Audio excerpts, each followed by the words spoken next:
नमस्कार, स्वागत है आपका कमोडिटी निवेश में, जहां हम आपको कमोडिटी मार्केट की तमाम बड़ी खबरें बताते हैं, साथ ही आपके लिए बेहतरीन ट्रेडिंग कॉल्स भी लेकर आते हैं और साथ ही आपके सभी सवालों के जवाब देने की कोशिश करते हैं। तो सबसे पहले आपको बता दें कि सवाल पूछने का तरीका क्या है। आप हमें 9136934058 पर अपने सवाल व्हाट्सएप कर सकते हैं। आपके सभी सवालों के जवाब देने के लिए हमारे साथ दो खास मेहमान भी हैं। वीरेश हिरेमत है, कमोडिटी एक्सपर्ट है, और साथ ही अजय केडिया जी हैं, जो केडिया कमोडिटी के एमडी है। आप दोनों ही मेहमानों का स्वागत है और चलिए शुरुआत कर लेते हैं आज सबसे पहले कच्चे तेल से, जहां पर तेजी अब बढ़ती ही जा रही है। $87 के ऊपर ब्रेंट क्रूड का भाव पहुंच चुका है। एमसीएक्स पर 6325 के आसपास है, करीब 1.5% की तेजी यहां पर दिख रही है। केडिया जी, क्या लग रहा है कच्चे तेल की तेजी, क्या शाम तक ये तेजी और बढ़ती आपको दिख रही है? नमस्कार विश्वभान जी। देखिए, अगर हम कच्चे तेल की आज की जो तेजी है उसी को अगर हम पकड़ के चले कि मार्केट में कुछ यू टर्न हो गया, तो वैसा कोई सिनेरियो दिखाई नहीं दे रहा है। नो डाउट थोड़ा बहुत कंसर्न्स हम रशिया, यूक्रेन और यूएस के बीच में जो तनाव बढ़ रहा है उसकी वजह से जब जब हमने देखा कोई भी जियोपॉलिटिकल इवेंट होता है तो भाव में तेजी बन जाती है। बट एज ऑफ नाउ हमें लगता है ये टेक्निकल बाउंस ही है, बिकॉज एक तरफ हम देख रहे हैं कि एनर्जी डिमांड है वो थोड़ा कंसर्निंग है, साथ में सप्लाई साइड अगर हम देखें तो चाइना 31 तारीख से रिजर्व से ऑफलोड कर रहा है। यूएस ने ऑलरेडी बताया कि एनर्जी क्राइसिस के चलते हम लोग इस पे और एक्शन ले सकते हैं। ओपेक मेंबर्स भी है, अगर हम बात करें तो फरवरी से अपने प्रोडक्शन बढ़ा रहे हैं। लीबिया और कजाकिस्तान में जो हमने 3.5 मिलियन बैरल का एक ड्रॉप देखा था सप्लाई में, वो भी रिस्टोर हो रही है। नो डाउट कल की बड़ी गिरावट के बाद मार्केट में कहीं ना कहीं थोड़ा जंप आया, उसका एक पार्ट है जो जियोपॉलिटिकल है, उसको देखते हुए हमें लगता है कि 63.50 63.60 तक का भी जंप देख सकते हैं। बट ओवरऑल उस जंप पे बेच के चलना चाहिए। 6220 से लेकर 6100 तक के लेवल देखने मिल जाएंगे। ओवरऑल ट्रेंड वीक ही रहेगी। आज की बाउंस है जो 6350 60 तक का जंप दिखा दे, उस जंप पे फिर से हम बिकवाली करके चलेंगे। ओके, तो ये भी हुए कच्चे तेल को लेकर। वीरेश जी, आपको क्या लग रहा है? आपको भी लग रहा है कि ये तेजी ज्यादा नहीं टिकेगी और वापस से यहां पर मुनाफा वसूली ऊपर के लेवल पे आएगी? देखिए, आज के इवनिंग ट्रेडिंग सेशन के लिए देखना है तो हमें लगता है कि एक जंप देखने को मिलेगा 6350 6360 का, जो अजय जी ने बताया था। मेरा भी व्यू वही बन रहा है, क्योंकि मार्केट एक 7 साल के ऊपर का लेवल पे है और यहाँ पे एक कहीं ना कहीं एक डिमांड का कंसर्न आ सकता है। दूसरे तरफ से वो जियोपॉलिटिकल टेंशन रशिया और यूक्रेन के बीच में या कहीं ये मिडल ईस्ट में भी जो चल रहा है ना, उसका इतना ज्यादा इम्पैक्ट नहीं लग रहा है। हमें लगता है मार्केट में एक जंप लगेगा 6360 लेवल तक। प्योरली इंट्राडे बेसिस के लिए 6300 का लेवल में एक बाइंग का पोजीशन बना सकते हैं। सिर्फ आज का इवनिंग ट्रेडिंग सेशन के लिए 6360 का एक टारगेट के लिए और 6270 का एक स्टॉप लॉस लगा के प्योरली इंट्राडे बेसिस के लिए एक बाइंग का बना सकता है। एक लॉन्ग टर्म का बाइंग का व्यू नहीं बन रहा है यहाँ पे। ओके सर, एक सवाल भी है क्रूड पर ही। योगेश हैं जयपुर से, क्रूड पर इनका सवाल है कि 6390 रुपए पे खरीदा है। वीरेश जी, क्या सलाह देंगे इनको? क्या इनकी बाइंग सही है 6390 पर? नहीं, क्योंकि मार्केट उनका बाइंग थोड़ा हायर लेवल पे है।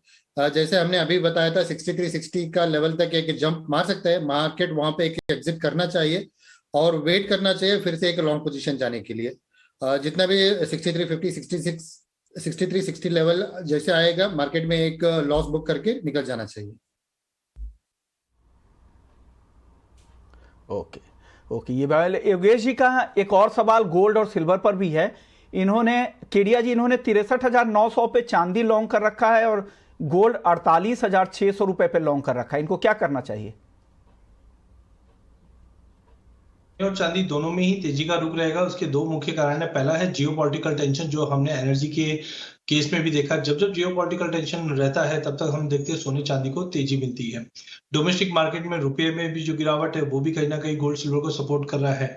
जस्ट एक फेड की मीट आनी है जहां पे हमें सुन रहे हैं कि काफी हॉकिश टोन है फेड से, जो मार्च में भी इंटरेस्ट रेट बढ़ाने के लिए बोल सकता है। उसको देखते हुए लगता है कि सोने चांदी में गिरावट मिल जाए।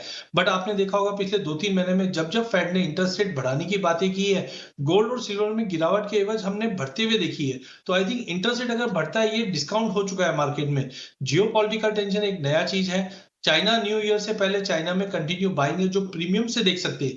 तो आई थिंक इनको गोल्ड और सिल्वर दोनों में बने रहना चाहिए। इमीडिएट टारगेट अगर हम बात करें गोल्ड की, तो हमें लगता है कि 500 के ऊपर गोल्ड ने अच्छा खासा ब्रेकआउट दिया हुआ है, ये कंटिन्यू रहेगा। जो अप साइड के अंदर गोल्ड के अंदर हमें लगता है कि करीबन 48,850 से 900 तक का भी लेवल दिखा सकता है, तो बने रहना चाहिए। वहीं चांदी की भी अगर हम बात करें, तो पिछले हफ्ते हमने चांदी में जबरदस्त तेजी देखी, ये तेजी कंटिन्यू रहेगी। जो ओवरऑल हमें लगता है कि 65,500 से 65,500 का इमीडिएट टारगेट मिल सकता है, बट आज इंट्राडे के हिसाब से देखा जाए तो 64,600 तक के टारगेट देखने मिल जाएंगे। ओके ओके, तो ये भी हुआ। चलिए अब अगले कॉलर का भी सवाल ले लेते हैं। वो सुखवीर सिंह है दिल्ली से। 4 से 5 लाख रुपए तक निवेश करना चाहते हैं, सीनियर सिटीजन हैं, कमोडिटी मार्केट में या इक्विटी या पर्सनल फाइनेंस, ये एक सलाह चाह रहे हैं। तो काफ़ी ट्रिकी सवाल है, केडिया जी आपसे ही पूछना चाहेंगे क्या करना चाहिए, इसलिए कि सीनियर सिटीजन है, तो कमोडिटी मार्केट क्या इनके लिए सही रहेगा? बिल्कुल, इनके लिए कमोडिटी मार्केट सही रहेगा। कमोडिटी में जैसे हम देखते हैं, इक्विटी में एक फिर भी रिस्क रहता है कि कोई भी स्टॉक के शेयर अगर जीरो हो जाए, बट कमोडिटी में वैल्यू जीरो नहीं होती है। और एक नया अच्छा ऑप्शन है इनके लिए, वो है सिल्वर ईटीएफ। सिल्वर ईटीएफ की अगर हम बात करें तो हम जानते हैं कि सिल्वर के फंडामेंटल काफी मजबूत है। पिछले 2-5 सालों में हमने देखा है कि इंडस्ट्रियल कंजम्पशन बढ़ा है, चाहे ईवीज की बात करें, चाहे सोलर पैनल्स की बात करें। अब ये सिल्वर ईटीएफ में काफी म्यूचुअल फंड ने लॉन्च किया रिसेंटली। अगर हम देखें तो एक फंड ऑफ फंड लॉन्च हुआ है, स्टार्ट है अभी निपॉन का, वहां पे भी आप इन्वेस्ट कर सकते हैं। ओवरऑल मुझे लगता है कमोडिटी के प्रोस्पेक्टिव से सिल्वर में अगले 1.5-2 साल की भी अगर अवधि लेकर ये इन्वेस्ट करें तो काफी अच्छे रिटर्न बन सकते हैं। डाउन साइड काफी कम रिस्क लग रहा है मुझे इसके अंदर, बट ओवरऑल सिल्वर में मैं काफी बुलिश हूँ। उसी को देखते हुए सिल्वर ईटीएफ निपॉन में अभी जस्ट एनएफओ लॉन्च है, वहां पे आप इन्वेस्ट कर सकते हैं। ओके, यानी सिल्वर ईटीएफ अगर आप कमोडिटी मार्केट में अगर कुछ चुनना चाहते हैं, आपकी रिस्क एपेटाइट तो डेफिनेटली कम होगी, तो सिल्वर ईटीएफ आपके लिए बेहतर विकल्प हो सकता है। एक नया ऑप्शन भी आपको अब कमोडिटी मार्केट में निवेशकों के लिए मिल गया है। चलिए आगे बढ़ते हैं और अगले कॉलर का सवाल ले लेते हैं। अगले सवाल करुणेश जी ने भेजा है हरिद्वार से। इन्होंने एल्युमिनियम 245 रुपए पे खरीद रखा है। वीरेश जी क्या सलाह देंगे करुणेश जी को? देखिए, एल्यूमिनियम की जैसे बात किया है, ग्लोबल लेवल में एल्यूमिनियम का एक डेफिसिट जरूर बना हुआ है। उसके चलते हुए एक आने वाला दिन में एक बहुत तेजी मिलने वाला है। दूसरी तरफ से इकोनॉमिक ग्रोथ हो रहा है। एज ऑफ नाउ मार्केट में थोड़ा सा एक तनाव बढ़ा हुआ है क्योंकि फेड के इंटरेस्ट रेट के लेके हुए, बट ओवरऑल आप 6 महीने से पूरा 1 साल का व्यू लिया तो एल्यूमिनियम एक अच्छा खासा डिमांड आने वाला है बहुत सारे सेक्टरों से, इलेक्ट्रिक सेक्टर से, ऑटोमोबाइल सेक्टर से। उसके चलते हुए हमें लगता है एल्यूमिनियम मार्केट में एक अच्छा तेजी बनेगा। हमें लगता है इंट्राडे के बात करना है तो 244 टू 245 का लेवल देखने को मिल सकता है। एक लॉन्ग टर्म के देखना है तो हमारा व्यू है 260 टू 265 लेवल आने वाला 4 से 5 महीने का अंदर देखने को मिल सकता है। ओके, तो ये व्यू है एल्युमिनियम को लेकर। अब चलिए अब बात कर लेते हैं कुछ एग्री मार्केट की। मंजीत सिंह हैं, उनके पास हाजिर में कॉटन और सरसों है। किरिया जी क्या सलाह देंगे? हालांकि सरसों में तो ट्रेडिंग बंद है, कॉटन और अगर वो हाजिर के कारोबारी है तो इनको सरसों में क्या सलाह देंगे, साथ ही कॉटन में क्या सलाह देंगे? देखिए, सरसों की अगर हम बात करें तो जिस ढंग से फ्यूचर बैन किया गया, यही उम्मीद करके कि प्राइसेस में कूल ऑफ आए, बट कहीं ना कहीं हमने देखा एरिया अंडर कल्टीवेशन में काफी बढ़ोतरी थी, जिसकी वजह से थोड़ा एक सेंटिमेंटल पुल बैक है। पर उसके बाद इंटरनेशनल मार्केट में चाहे तेल की बात करें या बाकी चीजों की बात करें, सभी फैक्टर पॉजिटिव है। तो मुझे लगता है इनको सरसों होल्ड करके रखना चाहिए। एटलीस्ट नई क्रॉप आने से पहले पहले हम भाव टाइट ही रहने हैं, और आगे भी जाके मुझे लगता है आउटलुक काफी पॉजिटिव है, तो सरसों तो इन्हों बने रही है। वहीं दूसरी कमोडिटी है कॉटन। कॉटन में हमने देखा कि इंटरनेशनल में भी 120 सेंट का लेवल जो हम पहले से पिन कर रहे थे वो ब्रेच कर चुका है। डोमेस्टिक मार्केट में 36,500 के ऊपर इस वक्त ट्रेड कर रहा है मार्केट। ओवरऑल मुझे लगता है फंडामेंटल काफी मजबूत है, जिसमें क्रॉप साइज की कमी है, यील्ड में ड्रॉप है, अपैरेल इंडस्ट्री से जबरदस्त डिमांड है, इंटरनेशनल मार्केट में भी कंटिन्यू कॉटन के भाव तेज है, balance sheet domestic market international market दोनों में टाइट है। तो ओवरऑल कॉटन में भी मुझे तेजी लग रही है। जो इमीडिएट तो 37,200 है, बट अगर 1 महीने की अवधि की बात करें तो प्राइजेस 38,000 का लेवल तोड़कर 40,000 का भी लेवल M6 पे कॉटन दिखा सकता है, तो बने रहना चाहिए। ओके, तो कॉटन और मस्टर्ड के लिए आप को ये सलाह है। चलिए कुछ एग्री मार्केट के कुछ और सवाल ले लेते हैं। अशोक भड़के जी हैं अमरावती से। कॉटन केक इन्होंने 3,300 रुपये पे खरीद रखा है। किडिया जी क्या सलाह देंगे, क्या 3500 का भाव दिखेगा, ये जानना चाह रहे हैं। बिल्कुल विश्वनाथ जी, मैंने आपके चैनल पे ही दिवाली में 2022 में कॉटन सीड ऑयल के 2022 की टॉपिक में रखा था, जब 2400 का भाव था। 2400 से हमने 3400 का भाव ऑलरेडी जनवरी में हमने टेस्ट करते हुए देख चुके हैं। इसके बाद हमने देखा क्रॉप साइज की एस्टिमेट्स को लेकर या हाजिर मार्केट में डिमांड नहीं है, उसके चलते पिछले हफ्ते हमने करेक्शन भी आते हुए देखा और प्राइजेस अब 3100 का अच्छा सपोर्ट ले चुका है। हमें लगता है कॉटन सीड ऑयल केक के अंदर शॉर्टेज कंटिन्यू बनी रहेगी, डेयरी इंडस्ट्री से डिमांड कंटिन्यू रहेगी। मार्च तक का हमारा जो एक्सपेक्टेशन था 4000 का लेवल, वो बिल्कुल दिखा सकता है। करंट मार्केट से भी ये लेकर चल सकते हैं। जब तक प्राइजेस 3000 के ऊपर है तब तक हमें लगता है कि इमीडिएट फेस बाय फेस तेजी आएगी, जो 3420 का पहला लेवल, 3800 और अल्टीमेटली हमें लगता है मार्च तक 4000 का लेवल भी क्रॉस कर जाएगा। तो बिल्कुल कॉटन सीड ऑयल केक को लेके चलिए, जो भी पोजीशन है उसको होल्ड करके चलिए। ओके, चलिए अगले कॉलर का सवाल ले लेते हैं। चेतन है मध्य प्रदेश से। चांदी में टेक्निकली क्या लग रहा है? वीरेश जी, टेक्निकली आपको चांदी आज के लिए कैसा लग रहा है? ये ट्रेडर हैं, इंट्राडे के लिए जानना चाह रहे हैं। इंट्राडे के लिए मैं एक पुल बैक में एक बाइंग का सलाह दूंगा। 63,800 का लेवल में एक बाइंग का पोजीशन इनिशिएट करा सकते हैं 64,300 का टारगेट के लिए, और 63,550 का एक स्टॉप लॉस लगा के इंट्राडे बेसिस में बाइंग का पोजीशन इनिशिएट करा सकते हैं। ओके, तो ये भी वो है चेतन के लिए। चलिए अगले कॉलर सुब्रता सिन्हा है। एल्युमिनियम और जीरे दोनों पर राय जानना चाह रहे थे। केडिया जी क्या सलाह देंगे एल्युमिनियम और जीरा पर? देखिए, कल की गिरावट हमने बेस मेटल में जबरदस्त देखी है, उसके बावजूद हमने एल्यूमिनियम को कंटिन्यू होल्ड करते हुए देखा है। फरवरी वायदे की बात करें तो इस वक्त 244 के ऊपर अच्छे से होल्ड कर रहा है। इन्वेंट्रीज में ड्रॉप है, स्मेल्टर्स ने अपनी प्रोडक्शंस कम की है बिकॉज ऑफ चाइना में जो ऑरेंज अलर्ट दिया गया है। ओवरऑल डिमांड में भी इंप्रूवमेंट है। मुझे लगता है एल्यूमिनियम में बने रहिए जब तक 240 का लेवल नहीं ब्रिज करता है। मीडियम टर्म अगर हम लोग हफ्ते 2 हफ्ते की बात करें तो करीबन 254 से 256 का भी लेवल दिखा दे। अगले 2 सेशन की बात करें तो 247.50 के टारगेट के लिए लेकर चलना चाहिए।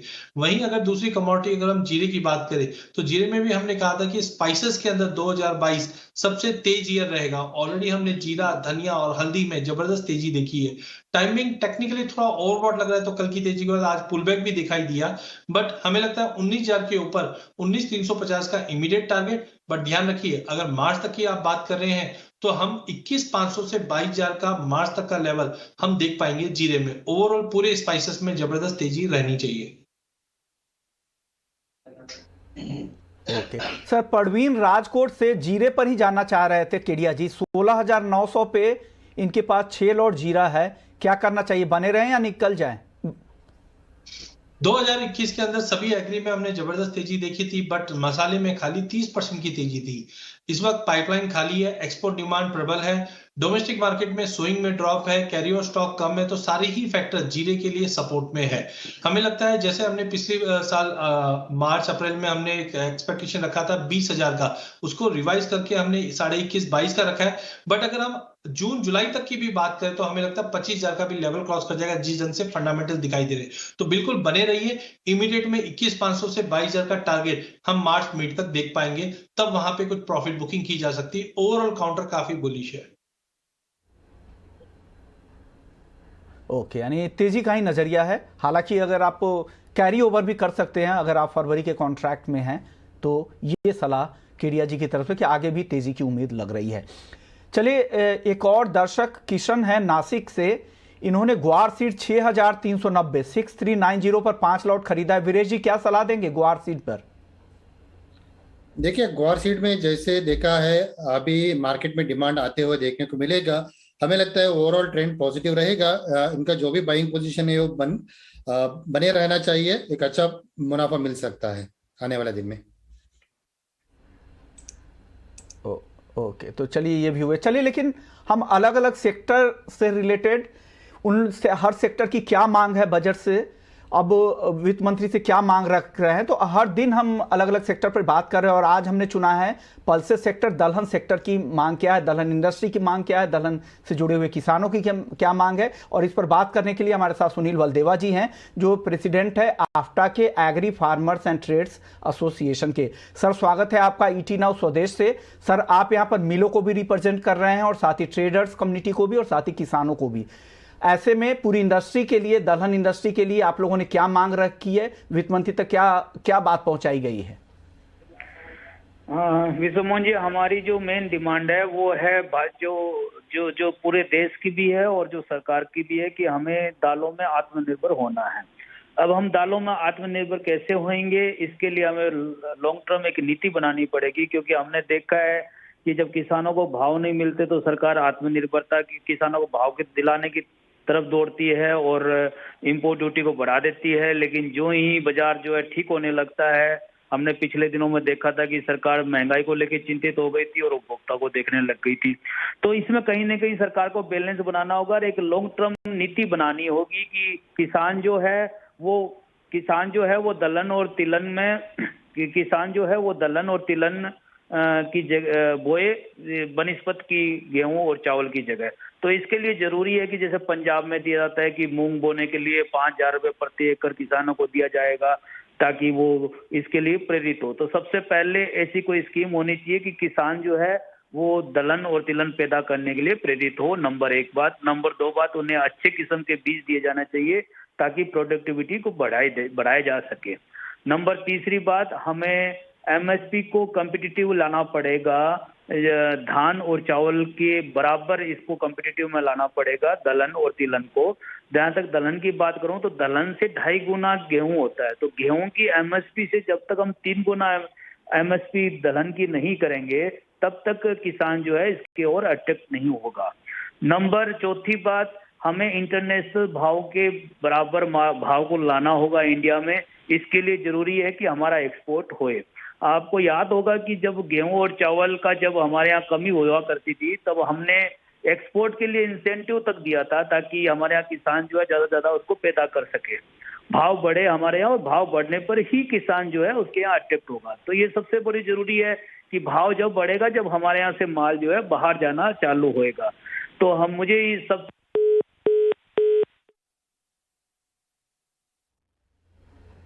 ओके। तो ये कुछ बड़ी बातें बलदेवा जी की तरफ से हैं। वापस से आप उनकी मांगे क्या थी एक बार वापस से आपको बता देता हूं। सबसे पहले ये चाह रहे हैं कि दलहन एक्सपोर्ट पर जो इंसेंटिव है वो मिलना चाहिए। दलहन पर इंपोर्ट ड्यूटी में बार बार बदलाव नहीं हो, क्योंकि इंपोर्ट ड्यूटी पर विचार से बजट में किया जाना चाहिए, क्योंकि बार बार होने से पॉलिसी अनसर्टेनिटी होती है तो मार्केट का माहौल खराब होता है।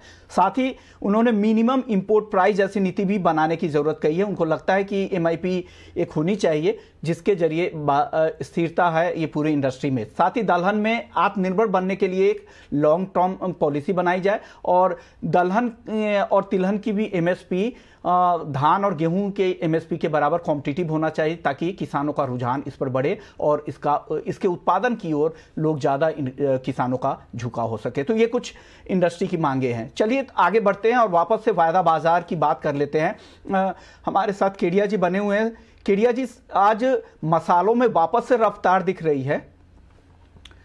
सर, केडिया जी आपके पास वापस आएंगे, ये सुनील जी जुड़ गए हैं। सर, बात पूरी कीजिए, आप क्या कह रहे थे और कौन कौन सी डिमांड है आप लोगों की? मैंने कहाँ तक डिमांड आपने सुनी थी उसके बाद मैं डिमांड आगे चालू करता हूँ। मैं समझा 3 नंबर डिमांड अब तक आपने सुनी थी। 4थी नंबर डिमांड हमारी ये है कि बार बार परिवर्तन इंपोर्ट ड्यूटी में नहीं किया जाना चाहिए। इंपोर्ट ड्यूटी में जो परिवर्तन है वो केवल बजट में ही किया जाना चाहिए या फिर लॉन्ग टर्म नीति बना देनी चाहिए कि मिनिमम इंपोर्ट प्राइस वो एमएसपी के बराबर रहे। यदि एमएसपी से ऊपर भाव जाते हैं तो अपने आप इंपोर्ट हो जाएगा, नहीं तो इंपोर्ट नहीं होगा। ये सबसे बड़ा इसके लिए बेनिफिट रहेगा यदि हमें वास्तव में दालों में आत्मनिर्भर होना हो। तो दालों में आत्मनिर्भर होने के लिए जरूरी है कि हम एमएसपी किसानों को दिलाएं, और इंपोर्ट तभी हो जब एमएसपी के ऊपर भाव चले जाए ताकि उपभोक्ता को भी बहुत ज्यादा पीड़ित ना होना पड़े।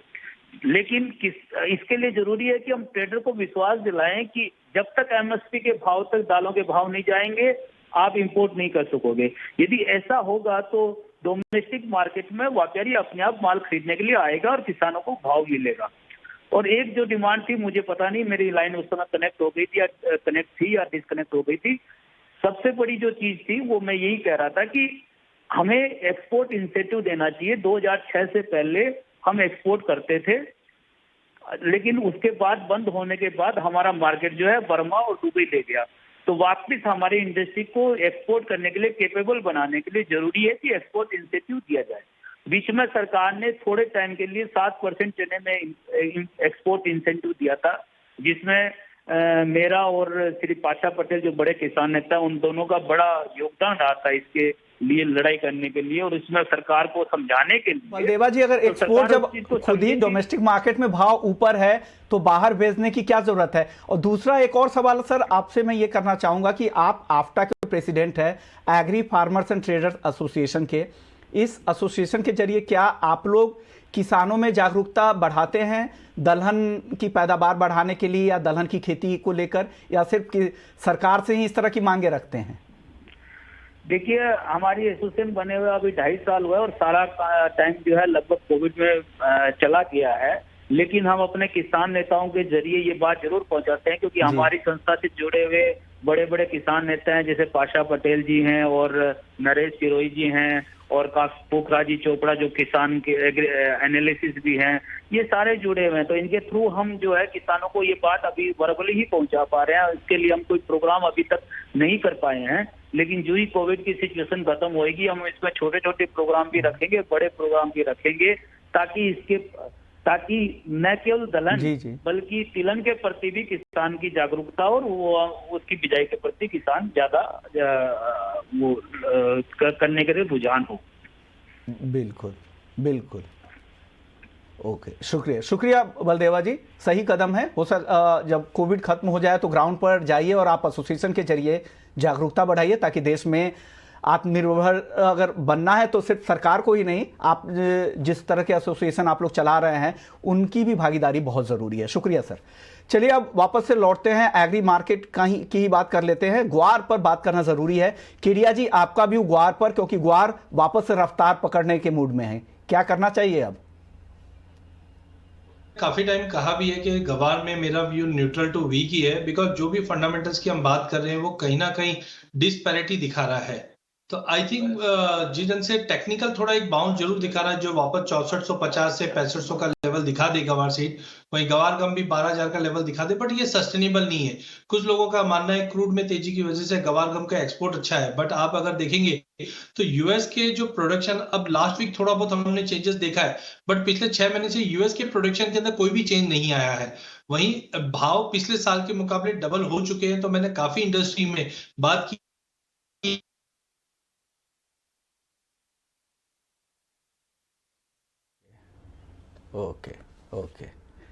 ओके, तो ये व्यू है ग्वार को लेकर। शुक्रिया केडिया जी और वीरेश जी, आप दोनों ने वक्त निकाला और तमाम कमोडिटी पर अपनी राय रखी और बेहतरीन ट्रेडिंग कॉल्स दर्शकों को दिए। तो कमोडिटी निवेश में फिलहाल इतना ही, लेकिन आप बने रहिए 18 हाउस स्वदेश के साथ। ब्रेक के बाद आपके लिए लेकर आएंगे मनी। नमस्कार।